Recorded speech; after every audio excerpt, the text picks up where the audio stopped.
लुबनान का सबसे मालदार आदमी एमल अलबस्तानी था।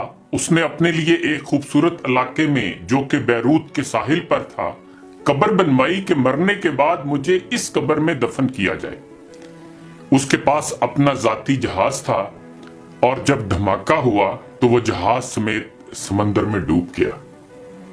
लाखों डॉलर खर्च करने के बाद उसके जहाज का पता तो चल गया, लेकिन लाश नहीं मिली जिसे उस कब्र में दफन किया जाए जो उसने अपने लिए बनवाई थी। बरतानिया का एक बहुत ज्यादा मालदार आदमी, एक यहूदी रूथ तशलर था। वो इतना दौलतमंद था कि कभी कभी हुकूमत उससे कर्ज लेती थी।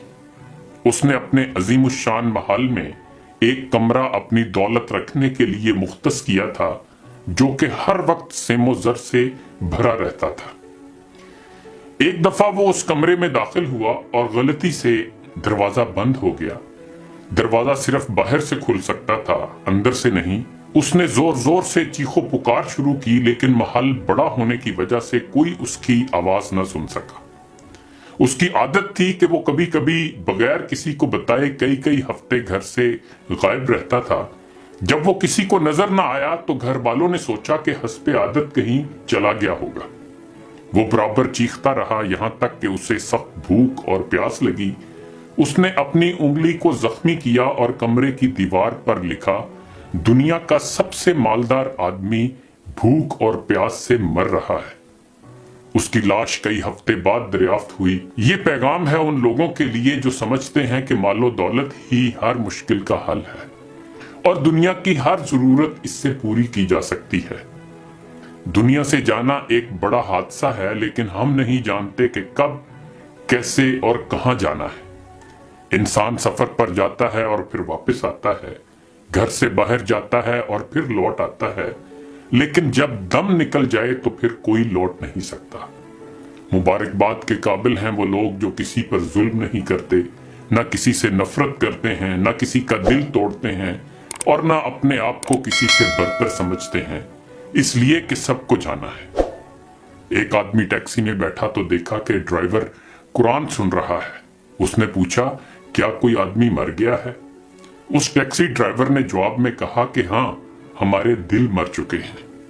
कैदी इसलिए कुरान मांगता है कि कैदे तन्हाई में उसका साथी बने। मरीज अस्पताल में इसलिए कुरान मांगता है ताकि अल्लाह उसके मर्ज को दूर करे। और मुर्दा कब्र में तमन्ना करेगा, काश मैं कुरान पढ़ता तो आज कुरान कब्र में मेरा गमखार होता। आज ना हम कैदी हैं, ना मरीज हैं और ना मरे हुए हैं कि कब्र में कुरान की तमन्ना करें।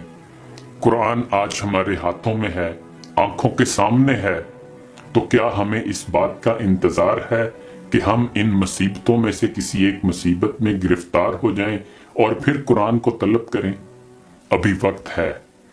आइए दुआ करें कि अल्लाह कुरान को हमारे दिलों की बहार, हमारे सीनों का नूर, हमारे अयूब का पर्दापोश, हमारे नफूस का मददगार, हमारी कब्र का साथी और रोजे महशर में हमारा सिफारशी बना दीजिए। ऐ अल्लाह, हमें कुरान के हकूक अदा करने की तौफीक अता फरमा दीजिए। इकबाल ने भी हमें झंझोड़ने की कोशिश की थी, ज़मीं क्या आसमां भी तेरी कजबीनी पे रोता है। गजब है सत्रे कुरान को चलेपा कर दिया तूने, सुबह से गर किया तौहीद का दावा तो क्या हासिल, बनाया है बुते पंदार को अपना खुदा तूने।